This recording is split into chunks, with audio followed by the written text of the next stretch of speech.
Let's take a graph with an x-axis and y-axis with the points 1, 0, 0, 1, -1, 0, and 0, -1 marked. Now, if you place a circle that has a radius of 1 and a center of 0, 0 on this graph, so we can do that, yeah. And the circle will contain the points that we previously marked.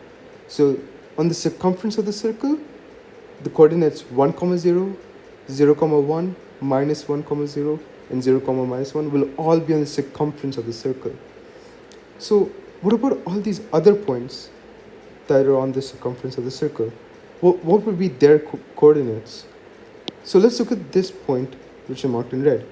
So let's find the x and y coordinate of this point. So first, we'd have to look at the angle this point makes in respect to the x-axis. Remember, the x-axis is the horizontal line. So let's say that this point makes an angle of 30 degrees with the x-axis. We also know that the radius of the circle has a length of 1, so we can just plug that in. But what we're interested in is the x and y coordinate. So we want to find out this value and this value. So remember that your x and y coordinate, so your x coordinate is your horizontal distance, and your y coordinate is your vertical distance. So we want to find your vertical and horizontal distance. So what we've ended up creating right here is actually a right angle triangle. So to solve for x and the y coordinate, we can now use simple trigonometry. So for the x coordinate, we can use the adjacent side and the hypotenuse, which in this case is 1. So if we can plug that in, we end up, so if you want to solve for x, we could use cos 30 is equal to adjacent. So the side adjacent to the angle of 30 would be x, and your hypotenuse would be 1. So adjacent over hypotenuse, x over 1. So now, to make x the subject, or to find the x coordinate, you can multiply cos 30 times 1, which would just give you x. And that leaves you with cos 30 is equal to x. As cos 30 times 1 is just cos 30.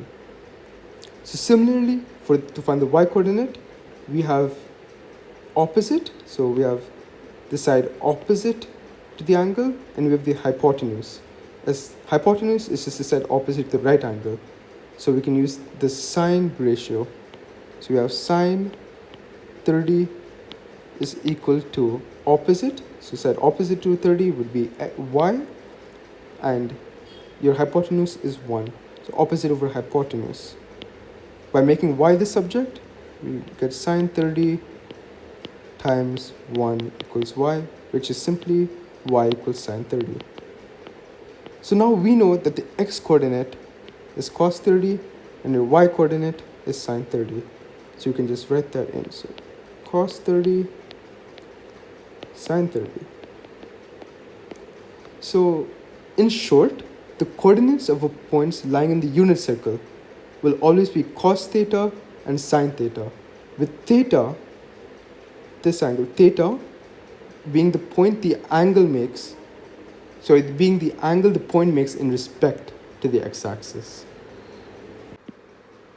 In a normal plane, quadrant 1, right here, has a positive x value and a positive y value.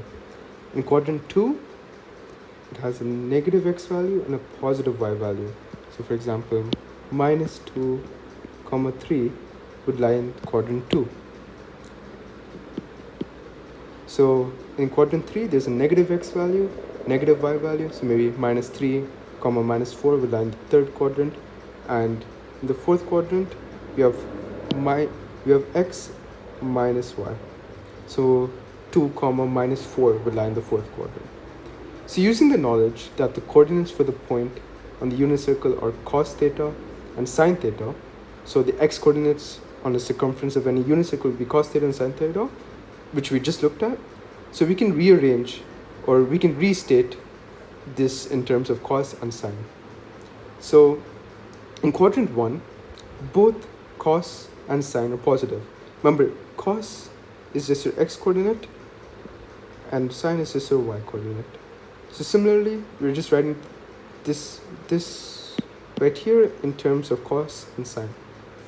So in quadrant 1, both cosine and sine are positive.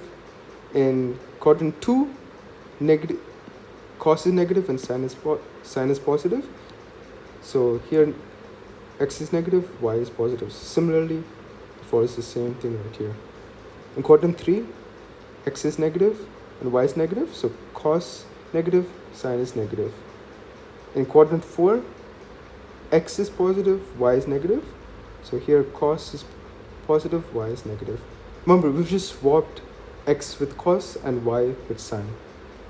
So one way to remember which quadrants are positive, so if cos is positive in the first quadrant or sine is positive in second quadrant, we can just remember this acronym. So ASTC, which stands for All Students Take Chemistry. So that's one way to remember it. So what A, you could just write all. So all sine, tan, and cos.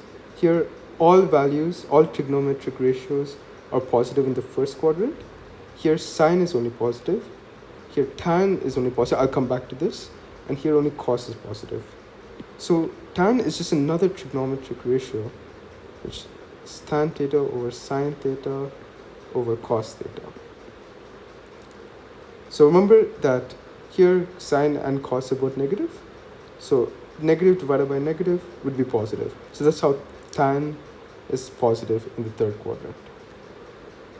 Tan is a ratio that can be used to find the value of sides or angles in a right angle triangle. So the ratio is that sine theta is equal to opposite over hypotenuse. So opposite is the side opposite to the angle, and hypotenuse is the side opposite to the 90-degree angle. So here, the angle is theta, which is right here. So the side opposite to this angle will be 4. And the hypotenuse, which is the longest side, or the side opposite to the 90-degree angle, would be 6. So opposite over hypotenuse would be 4 by 6. So to find the value of theta, we can make it the subject, and that would be done by bringing sine inverse 4 by 6. So doing that, we get the value of theta. So we looked at the unit circle previously, but one of the applications of the unit circle is that it can find certain sine values. So here, if the angle the point makes with the x-axis is the same, the sine value is equal. And this value can change depending if it's positive or negative, depending on the quadrant. So this is best explained with an example. So here, this point here is 30 degrees, makes a 30 degrees angle with the x-axis. So it's sine 30. But here, the angle that this makes, so this red makes with the x-axis is 150. But the closest angle it makes with the x-axis is 30. So if the angle closest to the x-axis is the same to this angle which is closest to the x-axis is 30. So let's look at another example. So here we have 210, and the angle closest to the x-axis would be 30. So here this would be 30 and this would be 30 as well. So we can say that both of these values are equal to sine 30. So here sine 150 is in the second quadrant. And in the second quadrant, sine values are positive. So it's positive sine 30. Here, sine 210 is in the second quadrant. And in the second quadrant, sine values are negative. Sorry, it's in the third quadrant. In the third quadrant, sine values are negative. So it's negative sine 30.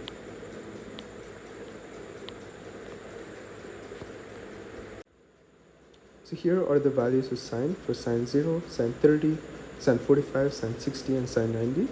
And here's the graph for sine. So sine graph always starts at 0, and unless there's a vertical or horizontal translation. And the amplitude should be 1 unless there's a vertical stretch. So the undisturbed position to its max is the amplitude.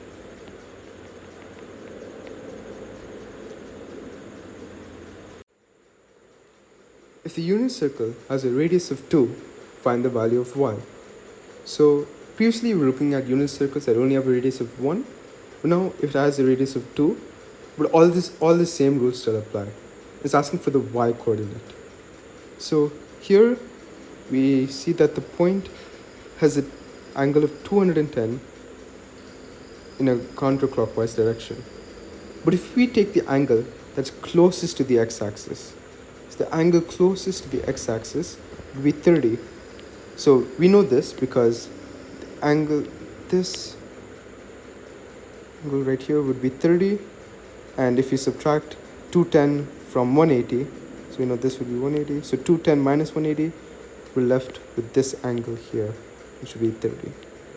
So we know that this angle is 30, and we know that the radius of the circle is 2. So let's just redraw the circle. Let's just redraw the triangle.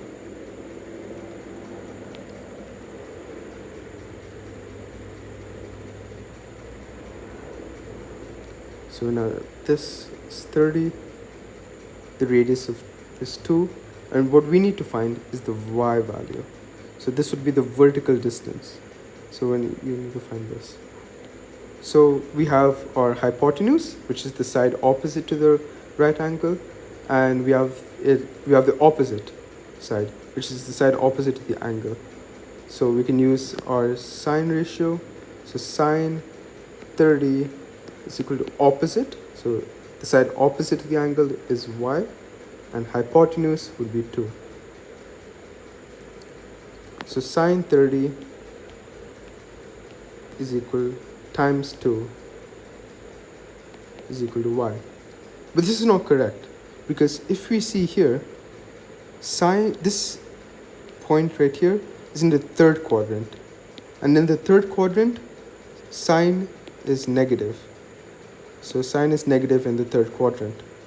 So here we'd have to negative sine. So if we have sine negative 30 times 2, that will be equal to minus 1 by 2 times 2, which is minus 1, which equals your y coordinate for this question.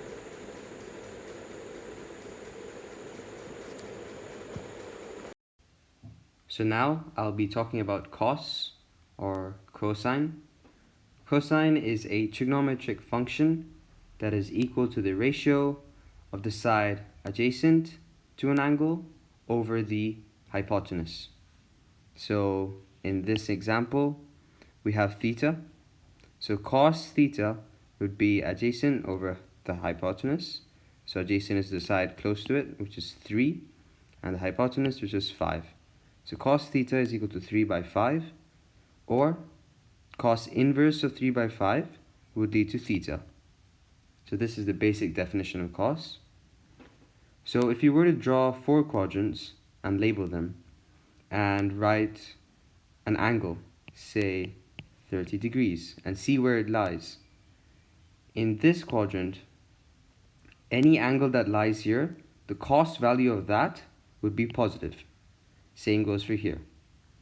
Any angle that is drawn in these 2 quadrants, the cos value of that would be negative. So cos is positive in the 4th and the 1st quadrant. So there are several angles that we should memorize, so they'll be useful for us in the future, and we always don't have to go back to our calculator. So the standard angles are 0, 30, 45, 60, and 90. And the cos values of each should be something you remember, along with sine and tan. So cos of 0 is 1, cos of 30 is root 3 by 2, cos of 45 is 1 by root 2, cos of 60 is 1 by 2, and cos 90 is 0. You will notice that the values are basically the reverse of sine. To explain further, sine 0 is 0, sine 30 is 1 by 2, sine 45 is 1 by root 2, sine 60 is root 3 by 2, and sine 90 is 1. So you'll notice it's just going in this order. It's the reverse for sine. And lastly, we'll be looking at the cos graph. So it's a periodic graph, meaning it goes on and on, depending on the domain.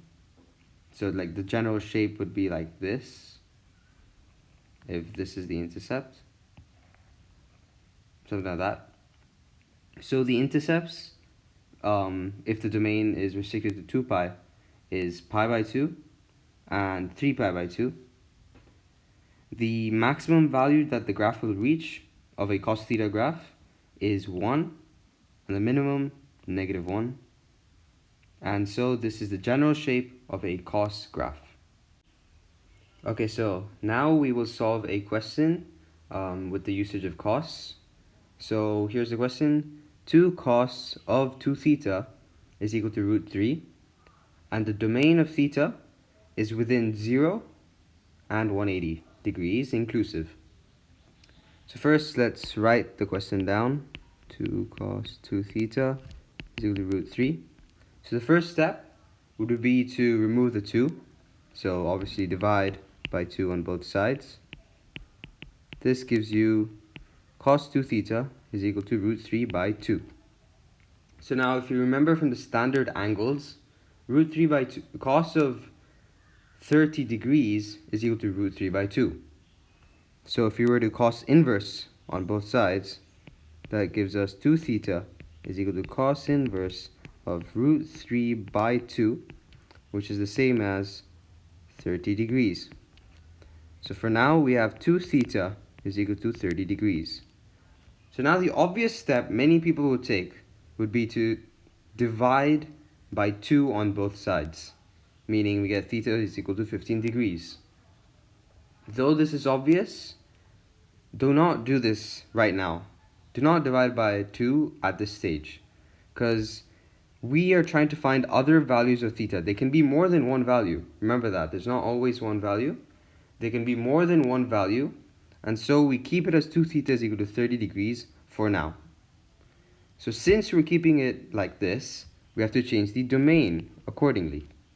So if this was the original domain, now we change it to 2 theta, meaning we multiply everything by 2. So this gives you this.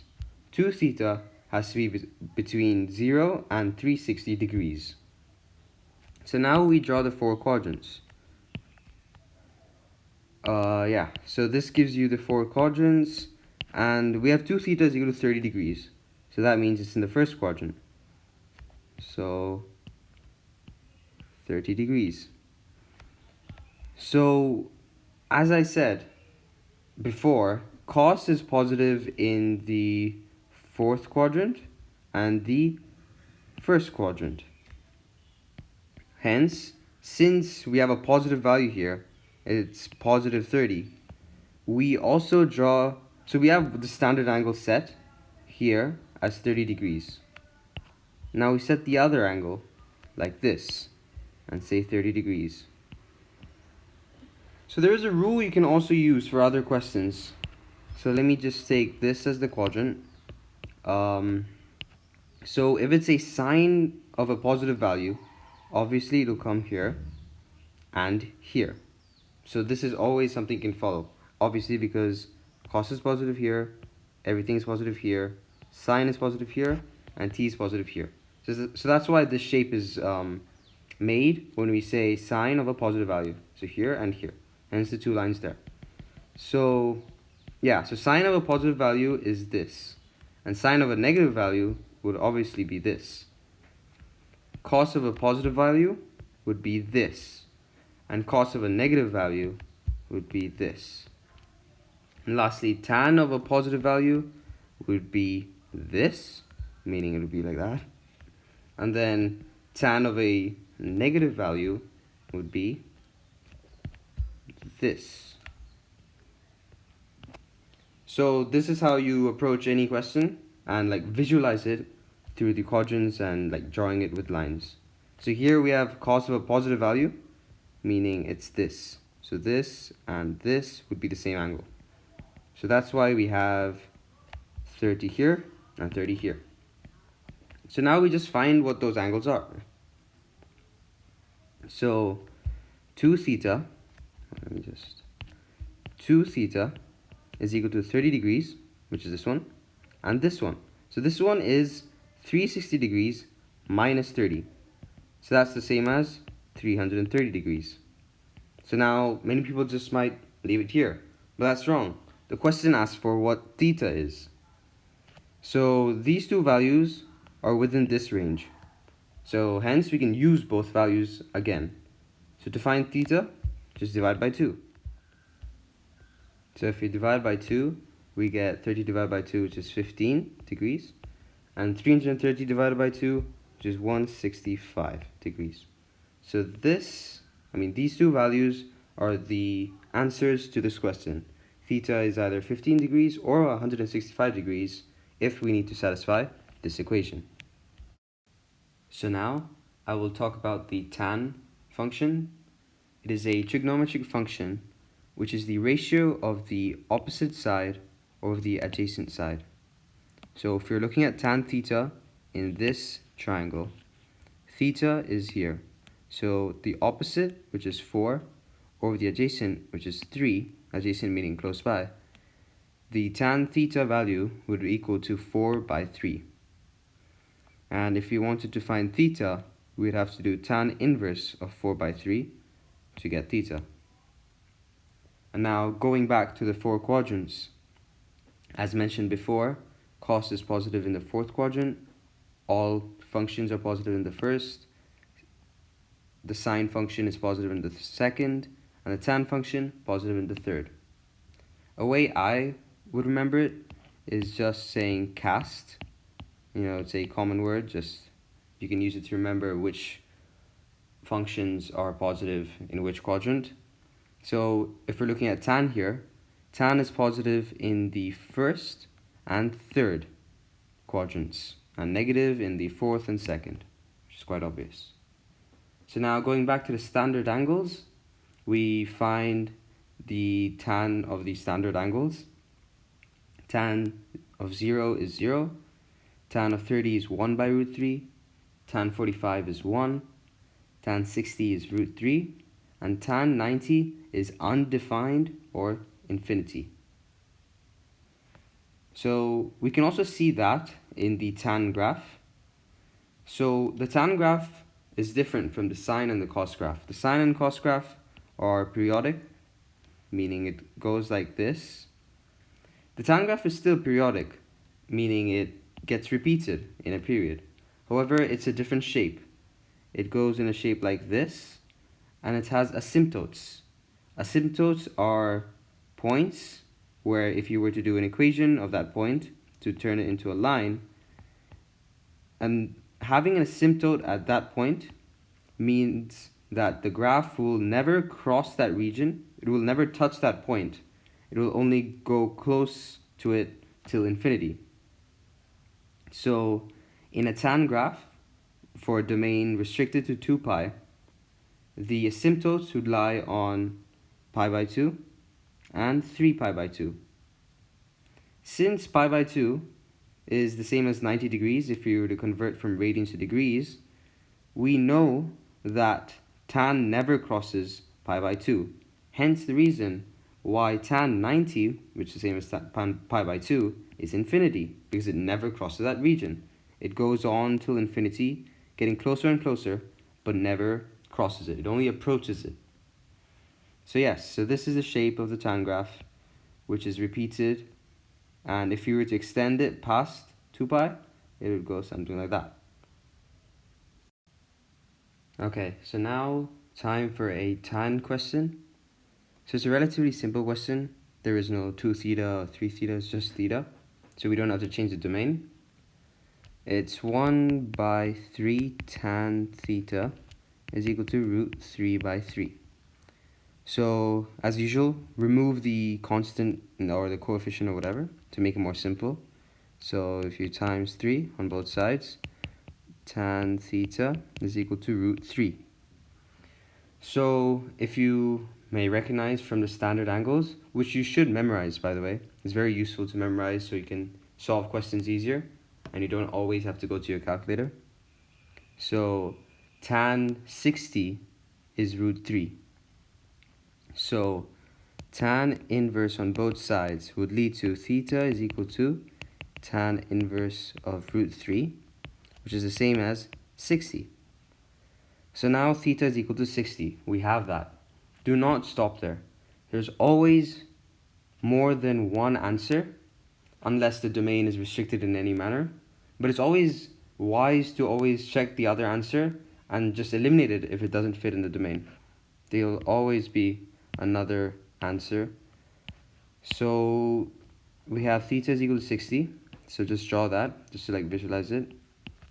And I'm writing CASC just to tell myself which identities are positive in which quadrant. So C is cos, A is all, sine is S, and T is tan. So we're dealing with a positive tan value. It's positive 60 here. So since it's positive 60, remember in the previous sum I talked about, in the previous cos sum I talked about if it's a positive tan value, then we extend the line and make sure this angle goes here. This is how we find all positive values, as if it's positive, it's going to be positive here and here. So this angle is 60 as we have, so theta is equal to 60. This angle is 180 plus 60, which is the same as 240. So our answers are theta is equal to 60 degrees and theta is equal to 240 degrees.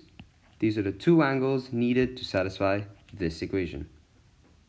Thank you for watching, and I hope you learned something new.